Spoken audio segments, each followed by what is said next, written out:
Hello friends, welcome back to my channel. Friends, जैसा कि आपने थंबनेल में देखा है कि आज हम आपको आपके प्रोज के first lesson the last lesson का लॉन्ग आंसर आपको बताने वाले हैं। आपके टेक्स्ट बुक में 5 लॉन्ग क्वेश्चंस दिए गए हैं और इस वीडियो में हम आपको उन 5 क्वेश्चंस के लॉन्ग आंसर बताने वाले हैं। तो फ्रेंड्स, हमारा फर्स्ट क्वेश्चन है, why was France running towards school that day, यानी कि उस दिन फ्रांस दौड़ कर स्कूल क्यों जा रहा था। What did he notice during the way, और उसने रास्ते में क्या नोटिस किया, क्या देखा उसने। तो ये हमारा क्वेश्चन है कि why was France running towards school that day, उस दिन फ्रांस दौड़ कर स्कूल क्यों जा रहा था। And what did he notice during the day, और उस दिन उसने क्या क्या नोटिस किया, यानी कि स्कूल जाते समय उसने क्या क्या नोटिस किया। तो यहाँ पे अगर क्वेश्चन में हम देखें तो इसमें वॉज के साथ वर्ब की आईएनजी फॉर्म है रनिंग, यानी कि ये जो हमारा क्वेश्चन है ये पास्ट कंटिन्यूअस टेंस में लिखा हुआ है, इसलिए हमने स्टार्टिंग में इसका ऐसे ही किया है कि France was running towards school that day. France उस दिन दौड़ कर स्कूल जा रहा था। Because he started for school very late, क्योंकि वह स्कूल के लिए बहुत देर से रवाना हुआ, क्योंकि वह स्कूल के लिए बहुत देर से निकला। He was in great fear, यानी कि वह बहुत ज़्यादा डरा हुआ था। He was in great fear, वह बहुत डरा हुआ था। ऑफ बीइंग स्कोल्डेड, यानी कि डांटे जाने की डर से, उसे डांटे जाने का डर था। बीइंग स्कोल्डेड अर्थात डांटे जाने का उसे डर था। Because M Hamel had said, क्योंकि एम हैमिल ने कहा था, एम हैमिल जो उनके टीचर थे उन्होंने कहा था, that he would question him on participles, कि वे पार्टिसिपल पर उनसे क्वेश्चन करेंगे। पार्टिसिपल के बारे में आप जानते होंगे, पार्टिसिपल क्या है कि एक नॉन फाइनाइट वर्ब है जो एक एडजेक्टिव की तरह काम करता है। तो यहाँ पे M Hamel had said, M Hamel ने कहा था that he would question him on participles, कि वह उनसे पार्टिसिपल पर क्वेश्चन करेंगे। And he did not know, और वह नहीं जानता था ABC ऑफ देम, यानी कि पार्टिसिपल का बेसिक भी नहीं जानता था।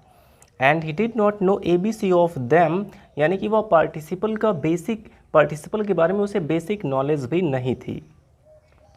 अब इसके बाद सेकंड क्वेश्चन जो इसमें पूछा गया कि what did he notice during the way, इसके बारे में यहाँ पे बताया गया कि during the way he noticed, रास्ते में उसने देखा, उसने ध्यान दिया, that the day was very warm and bright, कि वो जो दिन था वो बहुत ही ज़्यादा गर्म था, और ब्राइट का मतलब बहुत ही चमकदार था, यानी कि धूप बहुत तेज़ थी। द बर्ड्स वर ट्विटरिंग, यानी कि चिड़ियाँ चहचहा रही थी। At the edge of the woods, यानी कि जंगल के किनारे, जंगल के किनारे चिड़ियाँ चहचहा रही थी। And in the open field back of the saw mill, और सॉ मिल का मतलब आरा मशीन जहाँ पे होता है, और आरा मशीन के पीछे खुले मैदानों में the Prussian soldiers were drilling, जो प्रशियन सोल्जर्स थे वे अभ्यास कर रहे थे। तो ये इसका आंसर आप लिख सकते हैं। देखिए, इसमें 2 क्वेश्चन पूछा गया था कि why was France running towards school that day, school वह दौड़ कर क्यों जा रहा था, और दूसरा क्वेश्चन इसी में पूछा गया था कि what did he notice during the way, रास्ते में उसने क्या क्या देखा। तो आई होप फ्रेंड्स आपको ये समझ में आ गया होगा आंसर। अब आप चाहें तो इसका स्क्रीनशॉट ले लीजिए और इसके बाद हम नेक्स्ट क्वेश्चन देख लेते हैं। तो फ्रेंड्स, अब हम देख लेते हैं अपना सेकंड क्वेश्चन जो कि है, what was the scene inside the class when France reached school, यानी कि जब फ्रांस स्कूल पहुंचा तो क्लास के अंदर का क्या सीन था, क्या दृश्य था। What was the scene inside the class, यानी क्लास के अंदर का क्या दृश्य था, व्हेन फ्रांस रीच्ड स्कूल, जब फ्रांस स्कूल पहुंचा। इसका आंसर हम लिख सकते हैं कि the scene inside the class was very quiet, class के अंदर का जो दृश्य था वो बहुत ही शांत था, बहुत ही शांत वातावरण था क्लास के अंदर। व्हेन फ्रांस रीच्ड स्कूल, जब फ्रांस स्कूल पहुंचा, जब फ्रांस स्कूल पहुंचा तो क्लास में बहुत ही ज़्यादा शांति थी, और जनरली जब वो स्कूल पहुंचता था तो बहुत ज़्यादा शोरगुल होता था, बट उस दिन क्या हुआ, पूरी क्लास में बिल्कुल सन्नाटा छाया हुआ था, बहुत ही शांति थी। He saw that his classmates had already taken their place, he saw उसने देखा, दैट हिज क्लासमेट्स कि उसके सहपाठी had already taken their place, वे अपने स्थान पर पहले से ही बैठे हुए थे। His teacher M Hamel was walking up and down with his terrible iron ruler under his arm, और उनके जो टीचर थे एम हैमिल, वे अपने हाथ में जो है उस लोहे की पटरी को दबाए हुए इधर उधर चल रहे थे।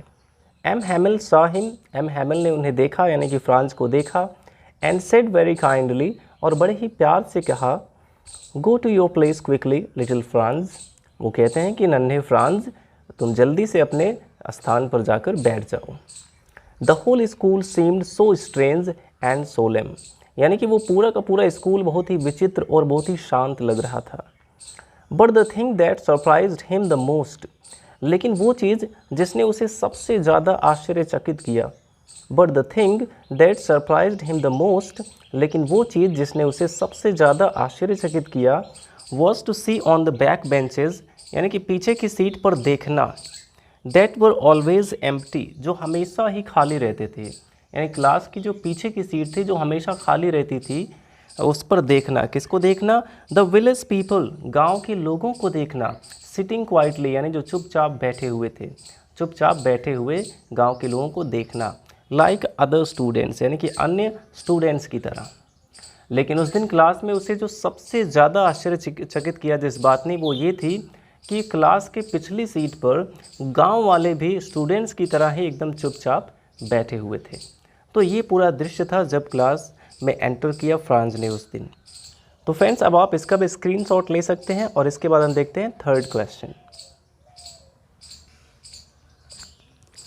तो देखिए फ्रेंड्स, हमारा नेक्स्ट क्वेश्चन है कि how did the announcement of the last lesson affect Franz, यानी कि अंतिम पाठ का जो अनाउंसमेंट था इसने फ्रांज को कैसे अफेक्टेड किया, कैसे प्रभावित किया, ये चीज़ इसमें पूछा गया। अर्थात जब फ्रांज ने सुना कि उनका अंतिम पाठ है आज, तब उस पर क्या प्रभाव पड़ा। तो फ्रेंड्स, जैसा कि लेसन में बताया गया है कि when M Hamel told the students, जब एम हैमिल ने स्टूडेंट्स को बताया that it was their last French lesson, किया उनका अंतिम फ्रेंच लेसन है। As an order had come from Berlin, क्योंकि बर्लिन से एक आदेश आया हुआ है, दैट हैंस फोर्थ, कि आगे से, हैंस फोर्थ का मतलब है आगे से, only German was to be taught in the schools of Alsace and Lorraine, कि आगे से एल्सेस और लॉरेन के स्कूलों में केवल जर्मन ही पढ़ाया जाएगा। ये आदेश आया हुआ था बर्लिन से। This announcement seem to be thunderclap to France, यह अनाउंसमेंट फ्रांस के लिए एक चौंकाने वाली बात थी।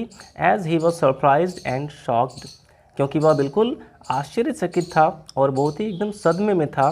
ऑन हियरिंग इट, उस अनाउंसमेंट को सुनकर। ही वॉज रिग्रेटिंग, वह पश्चाताप कर रहा था, वह पछता रहा था। That he had not learn French language perfectly, कि उसने अभी तक फ्रेंच लैंग्वेज अच्छे से नहीं सीखा था।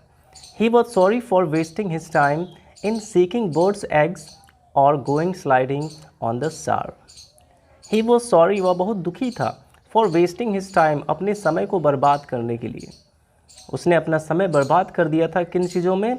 इन सीकिंग बर्ड्स एग्स, यानी कि चिड़ियों का अंडा खोजने में, और गोइंग स्लाइडिंग ऑन द सार, और सार यहाँ पे एक नदी है, उस नदी में तैरने जाता था वो।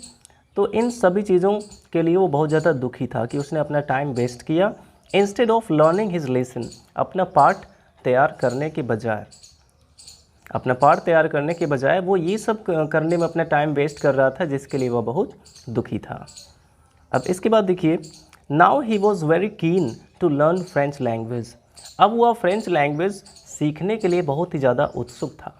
Now he was very keen to learn French language, अब वो फ्रेंच लैंग्वेज सीखने के लिए बहुत ज़्यादा उत्सुक था। He did not want to give up his books, वह अपनी किताबें छोड़ना नहीं चाहता था। यानी कि अब उसे समझ में आया था कि उसने कितनी बड़ी गलती की थी अपनी पढ़ाई में जो है लापरवाही करके। तो अब वो पढ़ना चाहता था, फ्रेंच लैंग्वेज सीखना चाहता था, और अब उसे उन बुक से, अपने बुक से बहुत ज़्यादा लगाव हो गया था, उसे छोड़ना भी नहीं चाह रहा था। तो यही इफ़ेक्ट पड़ा था फ्रांस को जब उसने सुना कि ये उनका अंतिम लेसन है। तो फ्रेंड्स, आई होप ये भी आपको समझ में आ गया होगा आंसर। अब आप इसका भी स्क्रीनशॉट ले लीजिए और इसके बाद हम नेक्स्ट क्वेश्चन देख लेते हैं। तो फ्रेंड्स, हमारा नेक्स्ट क्वेश्चन है, यानी कि चौथा क्वेश्चन हमारा है कि इन विच वे, यानी कि किस प्रकार से M Hamel blame himself, M Hamel ने अपने आप को ही दोषी ठहराया, एंड अदर्स, और दूसरों को भी दोषी ठहराया, for the negligence of the study of French language, यानी कि फ्रेंच लैंग्वेज सीखने में लापरवाही करने के लिए उन्होंने अपने आप को और दूसरों को कैसे दोषी ठहराया। तो जैसा कि लेसन में बताया गया है, देखिए, M Hamel blame the parents of the students, M Hamel ने स्टूडेंट्स के पेरेंट्स को भी दोषी ठहराया, for the negligence of their study, अर्थात पढ़ाई को अनदेखा करने के लिए, पढ़ाई में लापरवाही करने के लिए। एम हैमिल ने स्टूडेंट्स के पेरेंट्स को दोषी ठहराया, और किस प्रकार से ठहराया? That they were not anxious enough to have them learn, कि वे उन्हें सिखाने के लिए, उन्हें पढ़ाने के लिए बहुत ज़्यादा चिंतित नहीं थे, उन्हें बहुत ज़्यादा चिंता नहीं थी अपने बच्चों को पढ़ाने की। They prefer to put them to work on a farm और एट द मिल्स, यानी कि उसके माता पिता, बच्चों के जो माता पिता थे, वे उन्हें किसी फार्म पर या फिर आरा मशीन पर काम करना, भेजना ज़्यादा पसंद करते थे, so as to have a little more money, ताकि उन्हें थोड़ा और ज़्यादा पैसे मिल सके। ही ऑल्सो ब्लेम्ड हिमसेल्फ, उन्होंने अपने आप को भी दोषी ठहराया। As he sent them to water his flowers instead of learning their lesson, as का मतलब यहाँ पे क्योंकि है। As he sent them to water his flowers, क्योंकि वे उन्हें अपने फूलों पर पानी देने के लिए भी भेजा करते थे, क्योंकि वे बच्चों को फूलों को पानी देने के लिए भेजा करते थे। Instead of learning their lesson, यानी कि अपना पाठ पढ़ने के बजाय वे बच्चों को फूलों को पानी देने के लिए भी भेज दिया करते थे। And he gave them holiday when he wanted to go fishing, और जब वे फिशिंग के लिए जाना चाहते थे तो बच्चों को छुट्टी दे देते थे। And he gave them holiday when he wanted to go fishing, और जब वे फिशिंग के लिए जाना चाहते थे तो बच्चों को छुट्टी भी दे देते थे। तो इस तरह से एम हैमिल ने अपने आप को भी दोषी ठहराया और बच्चों के पेरेंट्स को भी दोषी ठहराया, जो उन्होंने फ्रेंच लैंग्वेज पढ़ने में लापरवाही की थी इसके लिए। तो फ्रेंड्स, आई होप ये भी आपको समझ में आ गया होगा। अब आप इसका भी स्क्रीनशॉट ले लीजिए और इसके बाद हम लास्ट क्वेश्चन का आंसर देख लेते हैं। तो फ्रेंड्स, हमारा लास्ट क्वेश्चन इसमें व्हाट हैपेंड एट लास्ट, यानी कि अंत में क्या हुआ। How did M Hamel last the class, M Hamel ने क्लास का अंत कैसे किया। ये इसमें पूछा गया कि लास्ट में हुआ क्या और एम हैमिल ने क्लास का अंत कैसे किया। तो इसमें हमने आपको बताया कि at last it was silent all around in the class, अंत में पूरे क्लास में सन्नाटा छाया हुआ था। The teacher M Hamel explained everything very patiently, यानी कि टीचर एम हैमिल ने सारी चीज़ें बहुत ही धैर्यतापूर्वक, बहुत ही प्यार से समझाई। ही वॉज गेजिंग एवरीथिंग, वे सभी चीज़ें घूर रहे थे, सभी चीज़ें बहुत ध्यान से देख रहे थे, यानी कि क्लासरूम में सभी चीज़ें बहुत ही ध्यान से देख रहे थे। And wanted to fix them in his mind, और उन सभी चीज़ों को अपने दिमाग में वो बैठा लेना चाहते थे।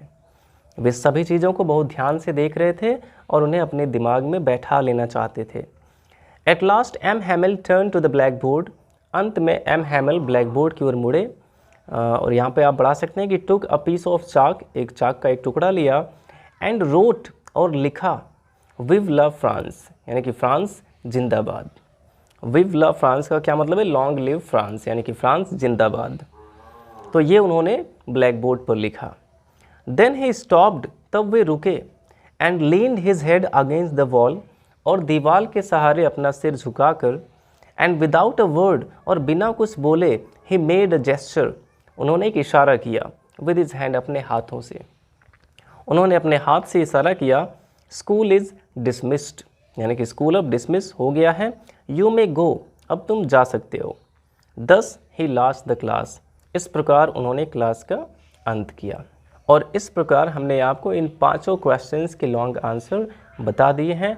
आई होप फ्रेंड्स आपको अच्छे से समझ में आया होगा। अगर आपने चैप्टर अच्छे से पढ़ा है, पूरे लेसन का हिंदी एक्सप्लेनेशन पढ़ा है, तो आपको ये आंसर्स ज़रूर समझ में आए होंगे। और अगर आपने नहीं पढ़ा है तो डिस्क्रिप्शन बॉक्स में लिंक है, आप जाके इस पूरे लेसन का हिंदी एक्सप्लेनेशन देख लीजिए और इसका भी आप स्क्रीनशॉट ले लीजिए और अपनी नोटबुक में इसको नोट कर सकते हैं।